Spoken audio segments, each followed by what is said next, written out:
Hey everybody, welcome to Elseworlds Exchange, and ho ho ho, and happy holidays, and all that. I'm Sal.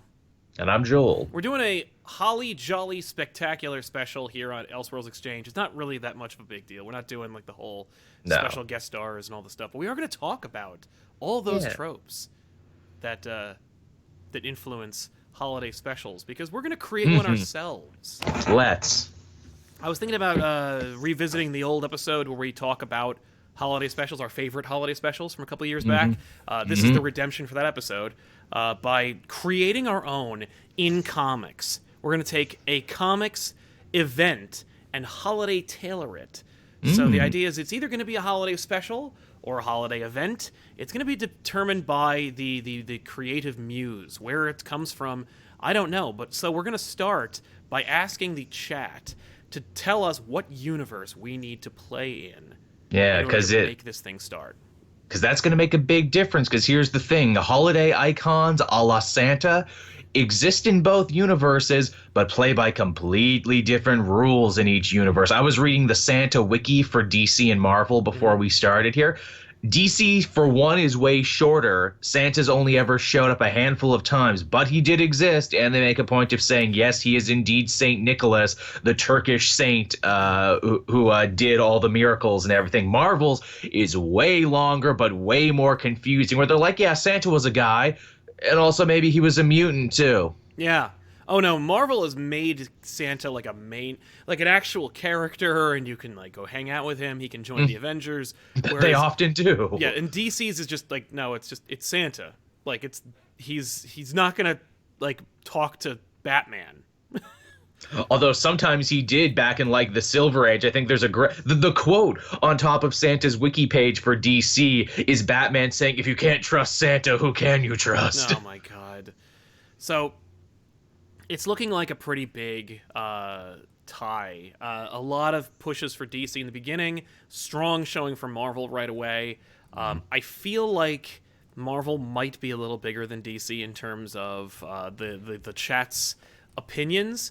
So we're Right. going to go with Marvel, only because I think that's the way we're going to go. All right. You see, I had to pick DC because I think their Santa is more malleable. But hey, it's the season of giving, and we got to give the people what they want. Well, and that's the thing. For me, like, the question is, because we're going to go into the tropes and the trappings and the minutia of a holiday special, all the great things that make a holiday special, while also trying to, I'm going to try and, like, ground it a little bit. Because the question is it going to be, like, an event the way that you would expect a comics event to be that just happens to come out around the holidays or terminate towards the holidays? Or is it going to be just a one-shot graphic novel? That's super big. Yeah, like special. The way that DC occasionally will do with their rebirth specials. That's true. Or even like the holiday specials that both companies have done, which are almost always anthologies and always extra long and always showcases for new talent. I think we should make it an event a la like, Civil War or, Dark Knight's Metal, because no one's done that. The closest thing we got was for Halloween when they did the Witching Hour, and even then, hey, it's a paranormal spooky book. We just gave it an event during a spooky time. And there was also, this is going back a ways, but the Long Halloween, That's right. which also managed to do that fun thing of hitting every holiday. Yes, that's right. I think, why not just steal that idea? Mm-hmm. The event is going to be, it takes place over, it's a 12-month story. Each month gets a holiday. Right. But it ends, the 12th issue will come out, it'll start on Christmas and end on Christmas. Or it'll start in December and end in December. See, I thought you were going to go the other way. It says it's going to be 12 days. It's going to be the 12 days of Christmas each issue. I kind of like that. Yeah, maybe we should just keep it in the winter. Yeah, I mean, All that's right, it. you know what? Yeah, 12 days, but it'll be 12 issues, and each issue will be like a day. Or it'll represent the day. It won't actually necessarily, it won't be like 24. It's a shame that we're doing Marvel because you could so easily steal Countdown to Xmas because how many countdowns have they had? True, and it would be a weekly series, except it would have to be 52 issues or some friggin' nonsense. Shit, yeah. Yeah, you know what? Maybe we should move it to No, you know what? We stuck where we are. You know what? Marvel can only benefit from some of the trappings that DC tried that actually work. Indeed. So, by the way, I did have a handy dandy graphic for who won. Marvel won. Here's a little picture of Marvel during the holidays that I picked out. Which there are some nice ones. Yeah. Also, this is crappy, but I thought it'd be funny. Another thing that actually kind of works about the Marvel universe is that you can have it be a Christmas event, but you can also include other holidays much easier because Marvel has a much more prominent Jewish community and so many more prominent Jewish characters. In fact, I think Hanukkah either just ended or will be ending soon. Just ended very recently. Just ended very recently. Yeah, like last week. But yeah. By the way, shalom and happy Hanukkah to all of our Jewish viewers who have just had their holiday. Yeah. Hopefully had a great time. Let's jump into the super chats before we continue because I don't want it to build to like 20 super chats.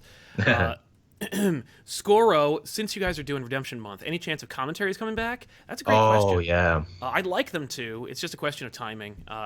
Yeah. So we should try to do that at least once this year. I would love us to do some Christmas-themed superhero shows. I know we never did Comfort and Joy. We never did Frozen Out, which are some really good ones, but it's hard to manage that to be like, hey, watch us for this live show, but also listen along and watch along. Right. We have to give you like a link to a show that you wouldn't necessarily legally be able to watch unless you owned it yourself, and it gets dicey. But we'll try to make it happen. It's morally great. I mean, we could always record it in the off time and then just put it up if we wanted to take a day off. That's true. Yeah. I mean, you guys wouldn't probably mind that.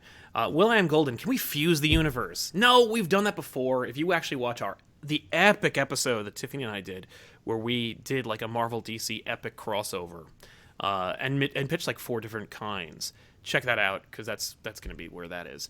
Kevin Little, ComicPOP Santa, happy holidays. Thank you very much. Yeah, I'm wearing my Santa hat. We actually Tiffany told me to like bring them back to the office because like you never know when to use them, and I'm like, hey, it's holiday themed. I'll wear the hat. Good call. Daniel Prato, new villain steals Santa's Omega level mutant power. Not a bad pitch. Mr. Roboto, Punisher's Xmas special or Ghost Rider Xmas special. They've had a couple. It's true. There's a classic Punisher issue that I always think about whenever the holidays come around, which is of Santa. The cover is Santa with shades holding a gun. Yes, I remember that one. And Heartless Fang, is there any specific toy you guys remember wanting for Christmas? I remember wanting the Batman the Animated Series Batmobile back in the 90s, and I never got it. Yeah, for the most part, I always wanted like just more action figures as a kid. Same. So it wasn't really a question of like which particular toy. It was just kind of like more. Like I always wanted to bolster my X-Men collection. I had a lot of like Marvel and DC characters, but like I never really like. I had more friends that had all the X-Men, X-Force like figures. And I never really had a lot of those. I never got the Green Ranger's Dragon Zord as a kid. Oh. and they've re-released it several times, totally directed at guys like me. Like, hey, are you in your 20s, work in the tech industry, and have a lot of disposable income? Do you want to drop $400 to $500 on this die-cast amazing one? And I'm like, kind of, but where would I put it? But yes, but no. Yeah, and how will I buy it? I need to pay rent this month. What am I going to do? Exactly, that's the thing. Well, hey, if you're willing to drop a whole month's rent on this toy you never had, and I'm like, Saban, you jerks, you know your audience so well. Oh, they do, yeah. Mm-hmm. So, okay, 12 Days of Christmas. Although I don't even necessarily think we need to even say Christmas in it. No, you really don't. And maybe you shouldn't too, because you want this to like actually be something people want to buy and read all year round. It just happens to take place at Christmas. It's Die Hard. It's the Ice Harvest. That's the thing. It's Die Hard for Marvel.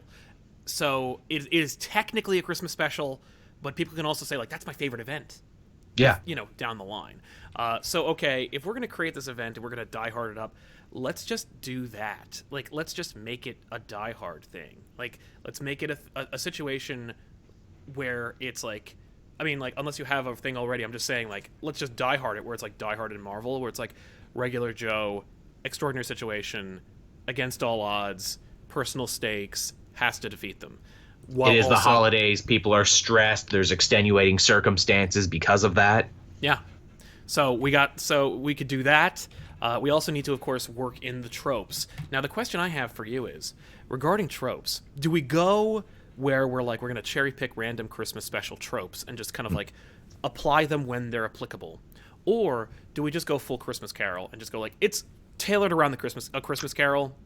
Again, you could make an argument for both. I like the inherent cheesiness of A Christmas Carol. I like the trope of like, oh, he was a dick at the beginning, but the magic of the season warmed his heart at the same time. But again, I like the diehardiness of it too. How about this? Let's think of a good framing device. I think massive blizzard hits Marvel's New York, like a biblical blizzard. Everything gets frozen out, and the heroes have to come together to do something and figure out who the hell did this blizzard thing, while also having to, dog sled across, the Hudson and stuff. Sure, I love that. Blizzard and Marvel. I'm thinking. So right now the Avengers are in a goddamn celestial body in the Antarctic, so it doesn't really work for me. Yeah, that does. Yeah, they wouldn't be affected. They'd have to come in. Right, but I'm thinking about like Luke Cage and Daredevil and Spider-Man and the street level folks. How would they deal with it? Well, because my thought was like, okay, so we could do one of two things. We've got the idea where it's like there's a blizzard that hits Marvel, and we check in on all these different characters and how they react to it. So it's more like an anthology or like one of those Love Actually type stories. Right, because again, every issue, it's 12 issues leading up to Christmas. So yeah, it's what everyone's doing. Right. And you could focus on each team like, hey, the X-Men are snowed in at the mansion. What are they going to do? Well, that feels more like just a straight up holiday special as opposed to like a story about a character and how it affects that John McClane. This is true. So my thinking is, okay, so like if because we could always check in on those characters and do that, like punctuate it by that way. But I'm thinking like maybe even have backups in the single issues. Exactly. But if it's Die Hard, if it's a character who is seemingly low powered against high odds, and we need to be in like, and by the way, Blizzard is a great framing device for being trapped in something. Mm-hmm. Right, because like McClane is trapped because of terrorists. Yeah. The character we're dealing with we haven't identified yet is trapped in a building due to weather and maybe a biblical blizzard. Right. I'm thinking, since Avengers Tower is no longer applicable, since it's not a thing anymore, we got two options. I could have picked another one, but I really don't want it to be an X-Men event. The X-Men can be involved, but I don't want I don't want it to be the X-Mansion. Right. We've seen that actually. There's actually a story. It's right at the end of Days of Future Past. Cutie Pride is trapped in the X-Mansion. She has to fight an alien. Of course, she's Jewish during the holidays. It's actually a really, really good issue. But I'm thinking Sanctum Sanctorum. That's fun too, because then you also get the whole TARDIS. Oh, it's bigger on the inside. There's all sorts of stuff going on here. And my thinking is like, it's not Doctor Strange who's trapped in the Sanctum. It's somebody who's not normally in the Sanctum, who doesn't normally deal with Christmas or deal with magic and stuff. So, like they ducked in there to get out of the snow. They didn't know how bad it was going to be. Or they offer, or like Doc is out and they offer to do him a favor by taking or watching over the Sanctum while he's gone. I like that. They're like, hey, water the plants, feed the animals, and as a result, when the magical antagonist who is sees that the doctor is out and takes that they want to rob the house, to either rob from the outside in or to escape from inside out. And maybe it's funny because I just watched Chilling Adventures of Sabrina with Tiffany, and there's a framing device in Sabrina where there's some horror that's happening to the town, but they use the external force of a weather problem to obfuscate the magical attack. So I'm thinking, like, what if it's like either the antagonist within the Sanctum generates a blizzard to keep people away from what he or she is about to spring in the Sanctum. Right. I like it. But it's obfuscated. It's keeping, like, I don't want to deal with all of them, so I'll just snow them all out. They'll be so busy, like, trying to dig out their driveways and get the water heaters working again, they won't bother to see what I'm doing. Exactly. Plus, like, now that I've crippled the city, like, all kinds of other opportunists are going to take place. What about the raft? You know what I mean? I was thinking either it would be the Sanctum or it would be the raft. Oh, those are really good. See, I like the Sanctum because, again, you have no end of magical villains you could pull. I would like to see the bad guy be an ice giant, but, of course, you can't do Laufey. Maybe like Laufey had a rival, someone so bad that, like they kicked them out to Earth. He got locked up in the Sanctorum, and now on the anniversary, Christmas, he's looking to escape. Sounds good to me. Okay. So are they ice giants or frost giants? Is there a difference? Has Marvel made much of a difference between ice and frost? I don't know. It doesn't matter to me. So is there a hierarchy here? Is right? frost better than ice? Frost sounds less severe than ice, but I'll take it either way. But yeah, so there's an ice giant that either it's a lieutenant of Laffy, or it's a maybe it's a rival or a brother. Marvel loves their brothers. They sure do. They're evil brothers. Laufey's brother, who was so bad even by ice giant standards, they stranded him on ancient Earth. Love it. Okay, so we've got this mythical ice giant brother who is so bad that even maybe Laffy helped. Maybe the secret or the big reveal is that Laffy helped.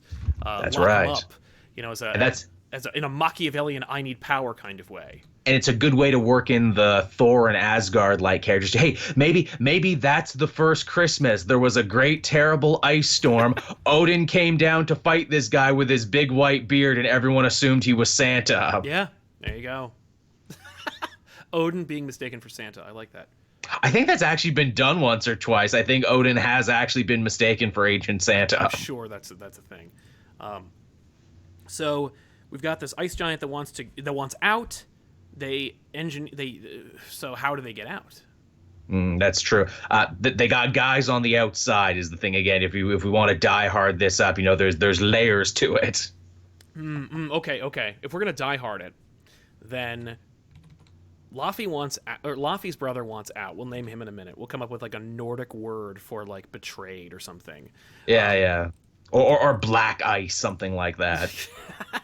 Exactly. But so you got the damned brother who wants out. But if you want to die hard it, you gotta have it look. You gotta have it be it looks like they want something. One thing, something altruistic or something kind of big and unattainable. But it turns out it's actually really, really petty. Right. Laffy's brother wants revenge, sure, but maybe he teams up with a team or a bad guy or AIM or Hydra. Or I don't want to use them because they're overdone. It's true. They're kind of judged. You could make the cult of ice giants, make them a bunch of new wave Vikings and everything who are totally ready for the winter. So they have dog sleds and they have ice picks and they have everything they need for it. That's kind of a cool design aesthetic, right? Yeah, I like that. Hell, it's like a winter hand. The glove, if you will. The glove. The mitten. The mitten. Oh, but you got to tie them together because you don't want to lose both. No, it's true. Yeah, it was. Sometimes you have the clamps. But yeah, so you got this team. I like the idea of it being an original, bad guy team. So it's like a cult that worships him. That maybe on the anniversary of his, betrayal or his, whatever, they worship or they commune with him and they work out this thing. So they launch an assault on the sanctum on the outside where he is launching an assault. Or he or she. I like the idea of it being a woman, too.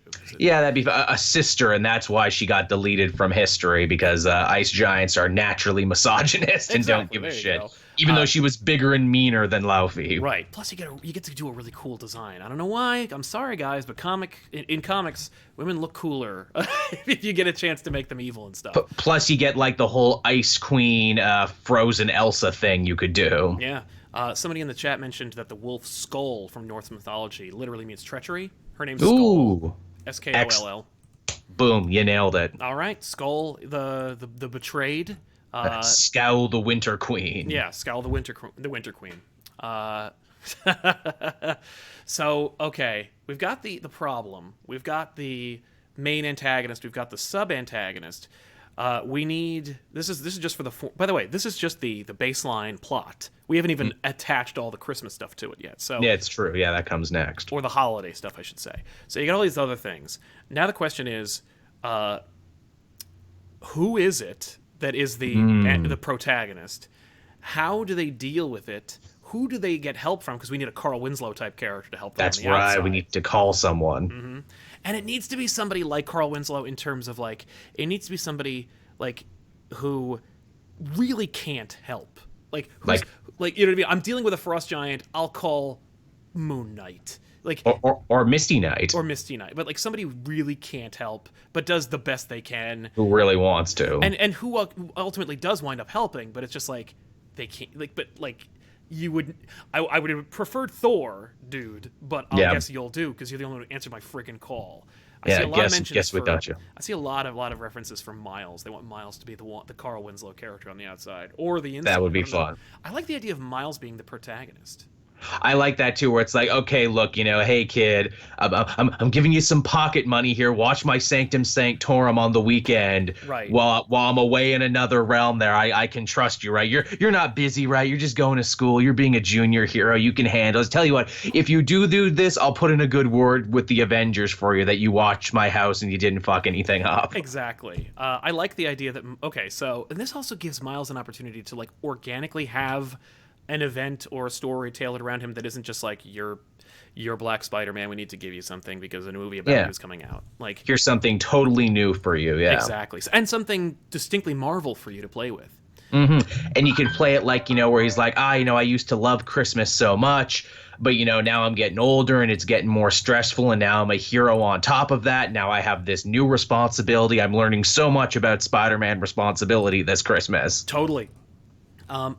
Let's take a break. We'll get to the super chats, and then we'll jump right back into it.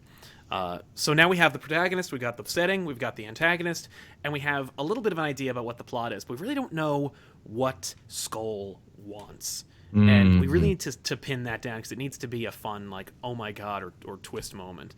Where it's really, that's what you're mad about? Right, exactly. Mr. Roboto, Idea must read A Very Wolverine Christmas, a la Jay Stewart. Nice. Aaron Burke for DC, Christmas on Infinite Gifts. That's fun. Yeah, nice. Crisismas, I'm sorry. That was actually even cleverer than I gave him credit for. Crisismas. There's too many gifts. We can't stop them. They keep pouring in from the gift dimension. And we did get a super chat that was suggesting that Daniel Cage get involved, but it was retracted, so I'll just acknowledge. Thank you very much for giving me your suggestion. Daniel Cage would be fun, too. Yeah.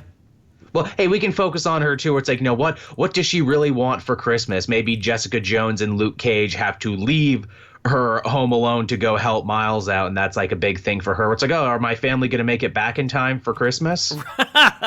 Because she's a little kid, so she'll still believe in it and everything, and even in this world of amazing superpowers, she still has a belief in Santa. How about this? If you want to use those characters, you want to do that kind of idea. I mean, it's an event.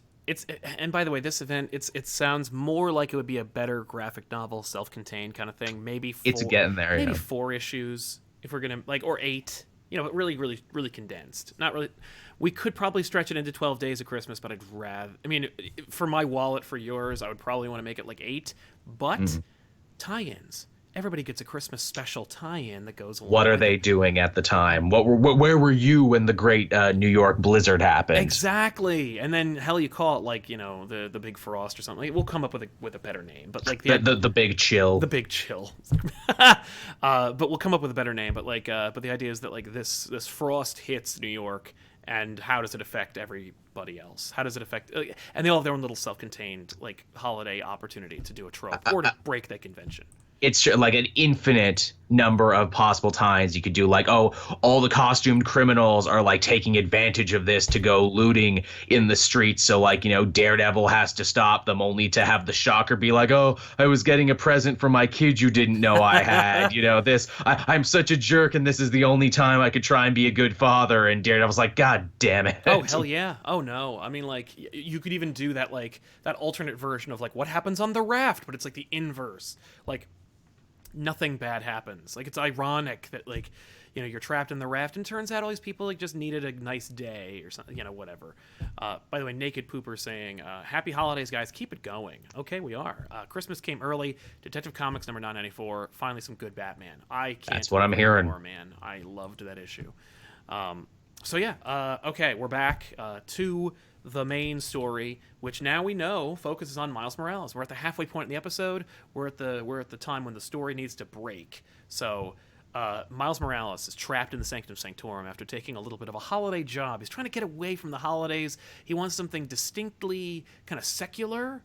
Maybe he's saving up for a gift is the thing. Maybe there's a girl in his life, and with the money Strange was going to give him for this job, he was going to buy something really nice for her. Hell, a girl, his mom, either way, that works too. Great. Maybe Peter. Yeah, that too. You know how you've done so much for me, Pete. I wanted to get you the perfect gift this year. Uh, but the idea is that Miles, and I like the idea that Miles needs to like kind of learn to get the Christmas spirit or like to believe in magic again. It's That's a good trope. yeah. That's first trope we're just gonna cram in there that actually is not movie based. It's just like this is the trope of like the protagonist has to learn to get the Christmas spirit. That's why he takes the Doctor Strange job. He's like, there's nothing distinctly non-Christmassy more than a room full of occult items.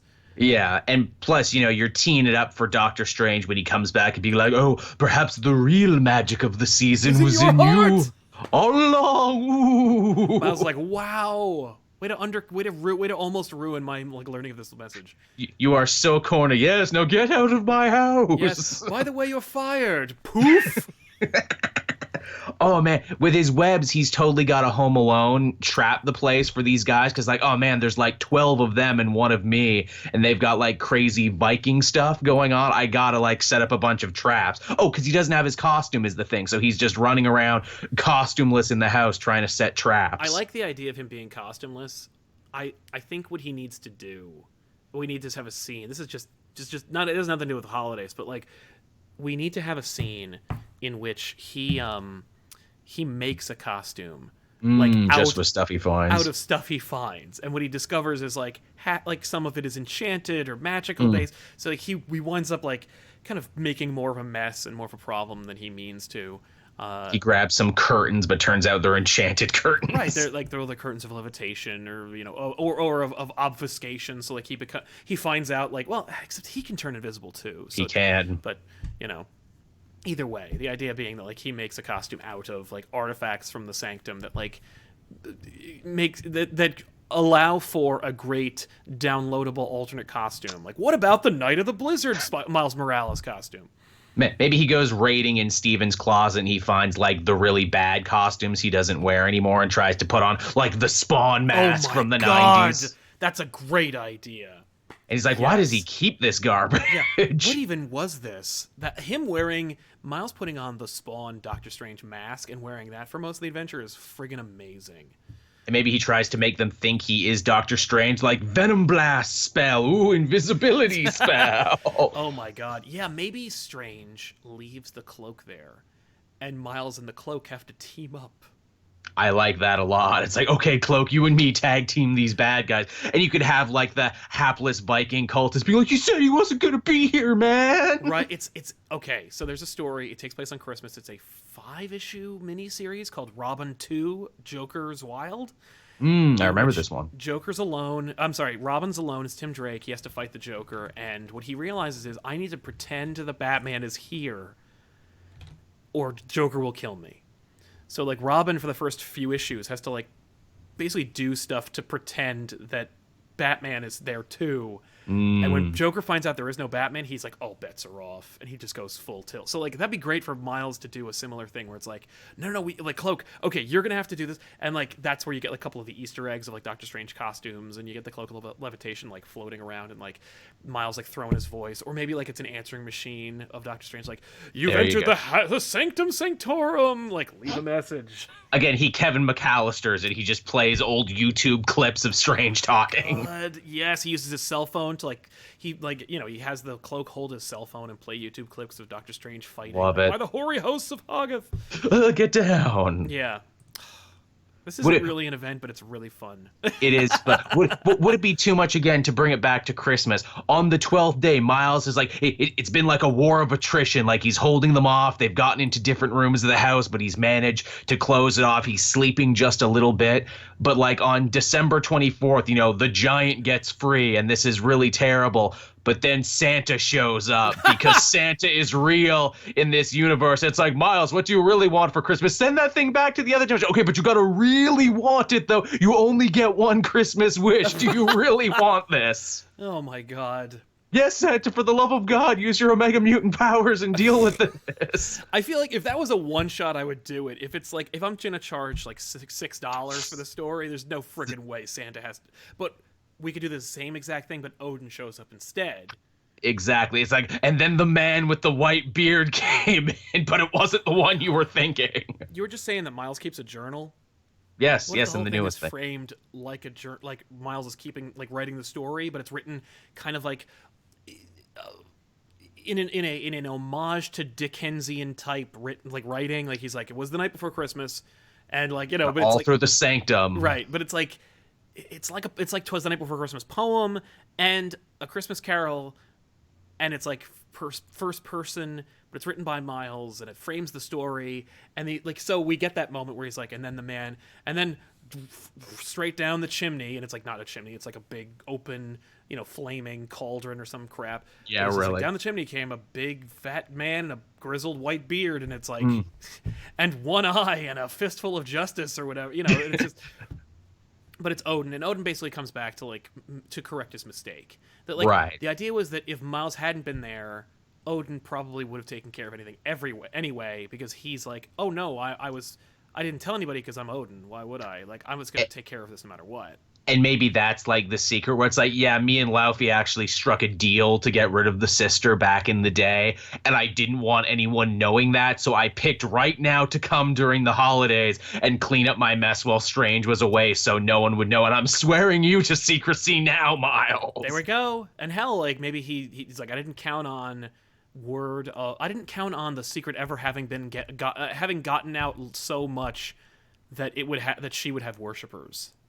Yeah. And the reality is, like, I didn't plan for this. And when you can, when you can help a god, like, it's a great day. I don't know, some freaking lesson. Or something like, I owe you one, Miles. Right. And, I was trying to think of, like, there's a line in an actual Spider-Man comic where he says, like, but when a god owes you a favor, I guess that's not bad, or something like that. Or It's the greatest gift of all. yeah.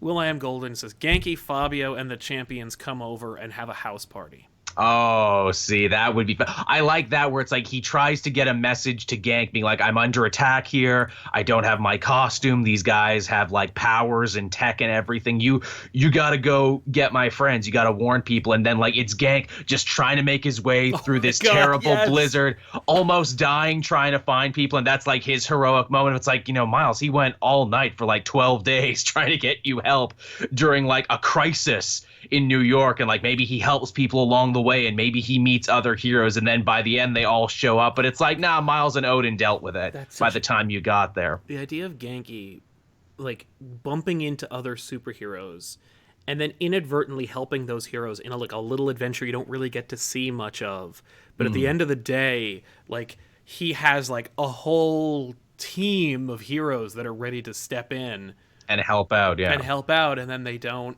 and then they have nothing to do, so they all just kind of kick their feet up and like enjoy a hot cup of joe at the expense of Doctor Strange. Like, that would be the thing. That's the ending. That's December 24th. It's almost midnight. The bad guys have been defeated, and Miles is like, well, you're all here anyway, so why don't you come in and we can open gifts? Wait, no. Miles can be like, you'll have to get out of here because Doc's going to be here any minute. Yeah, really, and he'll be super pissed at like, me. The doors fly open, and Doctor Strange is like, well, then what about... like, yeah. No, why don't you stay? And we will have a raging house party. Like, what? Wong, drop a beat. You didn't know. You didn't know that's another power I had. Yeah, is that I have sick beats. And hey, where did my 90s costume go? Well, yeah, he has a whole like trophy room. One of them's missing. Miles kept it. He's like, this is kind of badass in a nostalgic kind of way.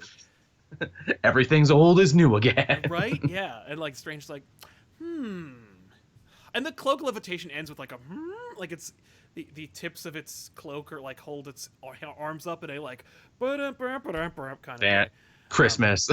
Christmas.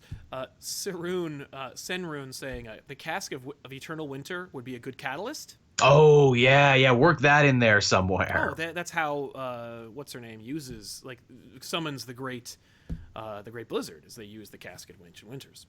Right, like that was her thing. That was her pet project. Like, and Laufey never believed in this. How about this? Who do you think built the thing? Yeah, exactly. That was me. I never got any credit for it. That's why I'm mad. I don't even want to conquer the earth. I just want credit for this thing I invented. Which you're basically making her into what is it, Hell from Ragnarok. That was pretty much her thing too. Yeah. The I just want credit. Hell, we don't need to really like twist it around and make it about like money or it could just be about revenge. And it's like she needs to get her hands on like a spell or a portal that takes her to Asgard and can wreck everything. You know what I mean? Like the idea is, is Asgard even here yet or anymore? Like, no, they're back in old Asgard now. So there you go. But like the idea is that she's like, if crap, there's like a thing that Strange can drink that's like an evil spirit or something.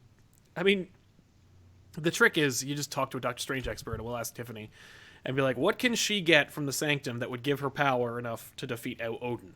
What's a WMD, a magical WMD she can get? Right, or at the very least, like some kind of like, I think there's like a feather or something that can kill like Odin. I don't remember. Anyway, but the idea is that like basically she wants revenge, and like we need to get her back in the box or back in the thing before the last toll of Christmas Day or something like exactly. That. We gotta work that out there. Ooh, we can work some ghosts in there too. We need some Christmas ghosts that also happen to be running around the Sanctum. Oh yeah. Miles can like knock over a thing or accidentally release them trying to like do something else to stop the oncoming horde of winter hand theme characters. And it's just he releases ghosts. Yeah. They could also maybe they could be we could just go make them Christmas spirits, or they could be like spirits of guilt. You know what I mean? Spirits that like they're not necessarily like ghosts in terms of like that's John Smith's spirit. It's more like these are like ancient like kind of like thematic things that used to like float through the world and like give you like feelings of like ill will or angst, or it made people like miserable. It's like what caused the Dark Ages or something like that, or it made I mean like I don't know. Like that's just if you want to use ghosts. We got to try and get these are the chains I forged in life. I want to get that in there somewhere. Oh yeah. Heartless Fang. Maybe it turns out that Miles can use Doctor Strange's recorded voice to activate the magic items, but his cell phone goes dead near the climax. There you go.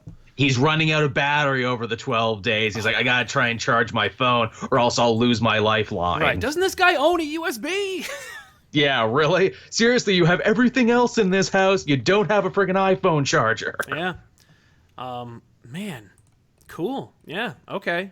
And the house is a maze, too, so he can, keep bumping into doors and, pulling books off shelves and finding rooms he never even knew were there. Oh, it's like the scene from Ragnarok where where Thor's in the Sanctum and, rooms become other rooms, and it's like an Escher painting at times. Yeah, he finds a picture on Doctor Strange's wall. It's him hanging out with the original Defenders. Oh, my God. I mean, Easter eggs galore, but, okay, this is more towards the end, but, basically, through this adventure, Miles goes from being like, I don't know where anything is, to learning the whole Sanctum like the back of his hand. Yeah. You know what I mean? And using it to his advantage against Skull, and helps Odin and all that. And at the end of it, after the house party, Strange is like, well, you're fired. Get out. Leave me be. Yeah, I shouldn't have trusted, a child to not... Or, I don't remember if Wong... I think Wong is still working with Strange, but I think he hates him or something. I have to ask Tiffany what the situation is. But the idea is, you can give the line to either Wong or Strange, but, he says, now where is that, book of blah, blah, blah? And Miles like, oh, it's over here, and he just hands it to him. Miles just proving I can actually do it, and I learned the ropes, and it turns out I would actually not be nearly as good for this job if it weren't for the fact that I screwed things up and did this thing. Yeah, so I like the idea. It has to be that Miles lets Skull out. Yeah, because that's a good hero thing of the I messed up, but now I need to fix it. Yes, I have to put it right. And in doing so, learn a lesson and actually come out better on the other end. Yeah. Then you have the opportunity to keep opening up more stories where Miles and Doctor Strange either team up, or you can put Miles into Doctor Strange books or Doctor Strange into Miles books. It's that kind of thing. Ooh, you could set up a sequel where it's like, tell you what, next year I'm coming to your house. Miles like, please don't. And then that's just a whole thing because his family knows he's Spider-Man. It's like, oh, you should have your wizard friend and his Asian manservant come to visit. How very progressive of you. What? And then like Baron Mordo tries to kill them that year or something, and so that becomes a big thing. Right? Ryan Franklin just wanted to drop by quickly and wish you guys and everyone in the population a happy holiday. Thank you for an amazing year of content. Thank you, Ryan, for hanging out with us and, of course, watching this content. We do appreciate it, man. It's awesome. Yeah. So, all right. Now we got to throw in all the Christmas tropes. Right, of course. What can we get in here? Again, we talked about Miles maybe wanting to get someone in his life a really important gift. Yep. A bunch of the heroes with kids, Luke Cage and Jessica Jones help out, but they really want to be done in time so they can go and make Christmas for their daughter. So you got like a little time crunch for them. Yep. You could also have I like the idea of making it kind of like a Grinch kind of situation where Miles kind of loses the Christmas spirit, and then he gains it back. At the very least, he gains a spirit of like of family and compassion, and like, because he's been so overworked this year. This is like his first adult Christmas where like because he's going from a child to an adult, and like the magic is dead, and he's like, I don't even know why I bother putting up with Christmas anymore. Exactly. Yeah. Like what? Like my parents and my family are so busy every year. I don't even know why we'd bother even putting up a tree. Yeah, which is something I think would appeal and resonate with a lot of readers, because I think that's something everyone goes through. Yeah, and at the end he like, maybe he comes home and he works through the night. His parents wake up and there's a tree up. He put it all up and he got everything ready, and they're like, why? Like, it's amazing. We're so like thrilled to see it, Miles. But like, what made you change your mind? And he's like, I thought that we could use a little more magic in our lives. Wink. I like that. Wink, nudge. That's Fart. Fun. No, not fart. It's wholesome. Yes, I like that a lot, actually. And then maybe we could have the big exchange of gifts, or like maybe we could even do something with New Year, because I know that's always the thing where it's like, well, New Year comes right afterwards, so it's like, oh, maybe I should ring in the New Year with da da da da da. Yep. Yeah. I'm trying to think of like other tropes that also would work to go in there. We did say we wanted to use Odin instead of Santa, but we wanted to allude to Santa. Yes, and I think we should make, if I were talking to our artist friend, we'd say, Skull needs to look like a ice-based female Krampus. Yeah, see, they already did the Krampus, actually, not too long ago in Marvel, so the Krampus does indeed exist. Yeah, but I'm just saying, like, just alluding to the idea of, like, an anti-Santa. Like, it's not literally the Krampus. It's more like, just make it look like that. We got horns, we got a tail, we got all the hooves, we got some kind of like, like the whole horror aspect of it. Really, just to add that, ratchet up that like thematic in the back of your mind. You're thinking Krampus, but you're also like just kind of horrified by this cool visual. See, I thought you were gonna go like Ice Miser or something. She should look like the Ice Mr. Freeze Miser. There you go. I'm Mr. White Christmas. Yeah. Oh, man. Yeah, okay. I'll take Freeze Miser or Krampus, either one. I feel like too, like we should work in more ice-themed villains, like maybe Captain America or the Avengers, like spend the whole holiday doing it wrong, where it's like, a deep freeze in New York. Let's go hassle all the ice-themed villains and see who's behind this. Right, Blizzard. I think and just a character there, and just see what they're doing with their holidays. Where it's like, no, man, I'm just hanging out. I'm celebrating Kwanzaa. What's your problem? Right. Fantastic Four, of course, have no problem at all. Their like front walk is perfectly cleared because Human Torch lives there. Yeah, they're like, are there problems out there? Drinks cocoa. This is nice. Well, all they need to do is give me a call. Yeah, I miss Christmas in New York. This is so magical. Or have it be like something like, hey, Ben, should we get out there and help out? And he's like, nope, don't open until December 25th. Yeah. Okay, I'm on vacation. What if Skull, the first thing that she does, unbeknownst to everybody in the beginning, except for us as the reader, is traps Odin? Thereby, like, the only person who can stop her, it's like there's a prophecy, blah, blah, blah, but, like, only Odin can put the magic back, can put the genie back in the bottle. She kind of like Dogma, like we need to put her out of commission first. So we cripple Odin, maybe either like trap him in a human body, but more I'm thinking like trap him maybe in the casket of Ancient Winters or something, but like trapping Odin. I actually do like Odin being trapped on Earth as a concept there, and he has to hang out with people and learn the goodness during the holiday season of how people are different. Right. But my thinking is like, it thematically would work more for Miles to have to like learn, to like embrace magic and believe again. The idea is like to have belief, have faith again. But the idea of like Miles being like kind of like jaded and science based, and like my spider was genetic, and my mentor was science based, and I don't fly or anything. I got spider powers, and it's all very scientific. But I like the idea of him having to literally crack a book and actually be like, okay, Cass of Winters, what the hell is this about? well, and that's the thing. Like, so I like the idea of Miles using his his like phone to like have Doctor Strange like summon spells and stuff, but his battery's dying and so forth. But basically like Miles being like, but I can't cast spells. Like I'm not a sorcerer, supreme or otherwise. Or otherwise. And basically like he gives it a shot, and the spell he uses is the freeing spell for Odin. Like he frees That's Odin. fun too. And Odin's like, wow, there must be a little bit of magic in that old silk book you found. In those old silk pants you're wearing. But basically that like Miles is the one who like, because otherwise if it's just that Odin shows up at the end, it kind of undercuts Miles' struggle, because it means he didn't like, learn anything. He didn't learn anything. He didn't really do anything.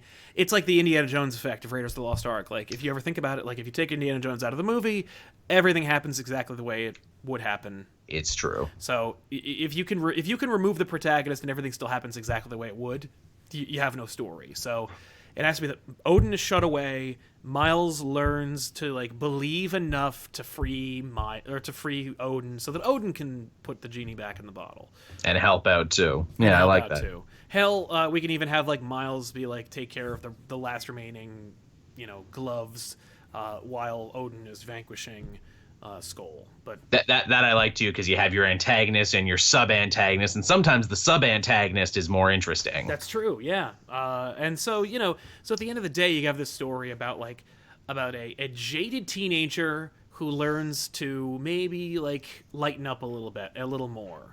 Learns the reason for the season.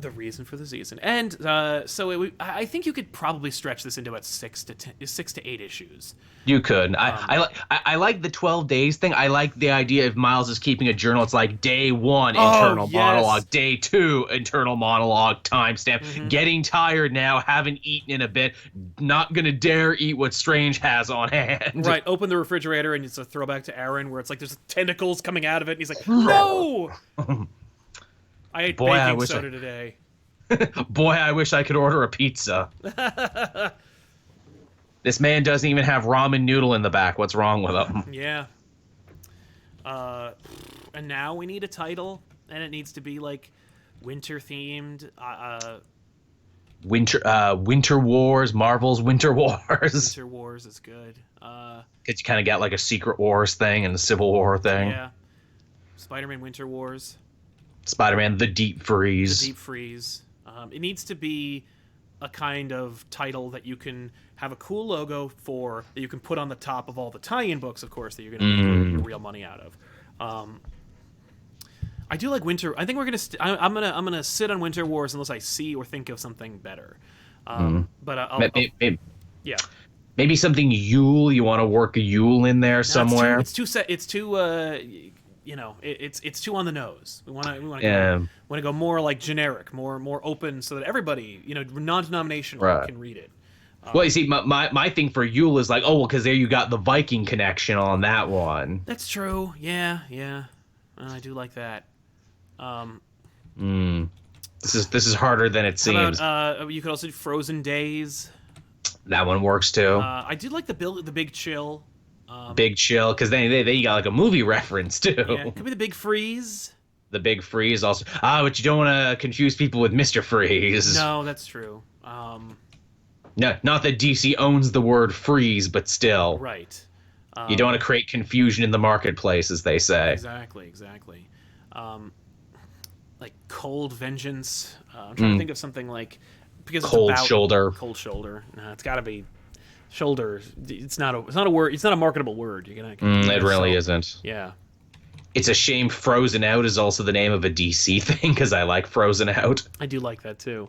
Snowed In, but Snowed In isn't really, that doesn't have an oomph, that doesn't grab you. That Snowed In, it's innocuous enough for you to read it and go, who's snowed in? What do you mean? Like Iron Man snowed in. What? How much snow would it take to snow in Iron Man? Like, and then you're like, oh, now you're starting to wonder more about it. I kind of like snowed in. Also, it's the snowed in era. You know what I mean? Like, oh, remember snowed in? Like, remember when Marvel got snowed in? Like that kind of for thing? all of December. Oh, that's okay. You know what? I like that too much. And then I think the event is called Snowed In, and then it's just all the subtitles are like whatever books you want to do. Power Man snowed in, Iron Man snowed in, Captain America snowed in. That's cool. They all take it, and they're all special number ones. Yeah. Wow. We've done it again. Pat ourselves on the back. It's a Christmas miracle. It's a Christmas miracle. We did it. But yeah. So there you go, ladies and gentlemen. That is a winter-themed Marvel Comics event that Marvel can do any day now. Just call us. It's too late, but we could get ready for next year if you're interested. Absolutely. But we've got time now to build up for it. Get all the art teams together. I mean, and the fact that it's like cemented in time, or that it's like kind of like open-ended, doesn't matter how when it takes place, as long as you don't kill off Miles or Doc by the time December comes. Yeah. You could get any artist on it and just be like, sure could. Draw this now. who's good at drawing snow? Show of hands. Ooh, yeah. I don't know. I'm thinking maybe Andy or Adam Kubert. Always a good one. I like Andy Kubert because I'm thinking of those really cool snow scenes from Dark Knight 3: The Master Race. That's really good. That was kind of fun. I mean, anybody could do. David Marquez would be great. Is it easier or harder to draw snow because you have to do less work? Hey, look, it's all white. It's a lot less work for the colorist, and for the penciler, absolutely. It's just line and then X's. Which here's hoping that because of that we can turn this around fairly quickly. Oh yeah.